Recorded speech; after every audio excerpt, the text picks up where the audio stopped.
ముస్లిం గురించి ఒక ముస్లిం కు రాయి తగిలితే ఎవరు నిలబడుకుని మాట్లాడతారు పార్లమెంట్ లో? ఒక పేరు చెప్పండి. అక్బరుద్దీన్ ఓవైసీ. కరెక్ట్ చెప్పారు. అసదుద్దీన్ ఓవైసీ. క్రైస్తవుడి పేరు చెప్పండి. ఉండడు. It's a shame on a community like this, a community that forgets its history. ఏ సమాజం అయితే వారి చరిత్రను మర్చిపోతుందో వాళ్ళు చరిత్రలు లేకుండా పోతారు. ఒక్కసారి వెనక్కి తిరిగి చూడండి. అంబేద్కర్ గారిని నిలబెట్టింది ఈ సమాజం, రైట్? భారతదేశానికి ఐఏఎస్ అనే వ్యవస్థను పరిచయం చేసింది ఈ సమాజం, రైట్? భారతదేశానికి ఐపీఎస్ అనే వ్యవస్థ పరిచయం చేసింది ఈ సమాజం, రైట్? భారతదేశానికి వైద్యం పరిచయం చేసింది ఈ సమాజం, అవునా కాదా?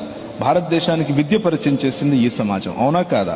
స్త్రీలకు బట్టలు వేసుకోవాలి అని చెప్పింది ఈ సమాజం, అవునా కాదా? మీ ఇష్టం వచ్చిన రంగం తీసుకోండి. అన్ని రంగాల్లోనూ ఈ రాజ్యమును స్థాపించి విస్తరింపచేసే పని సమాజం చేసింది, క్రైస్తవ సమాజం. ఈ రోజు భక్తి భజన చేస్తున్నారు. చిరునవ్వుతోనే చెప్తున్నారు, భక్తి భజన. ఆ భజనకు భక్తికి దేవుడు పడతాడు అని అనుకుంటే మీ కర్మ. That's not. అది కావాలి. భక్తి మంచిదే. బాధ్యత లేని భక్తి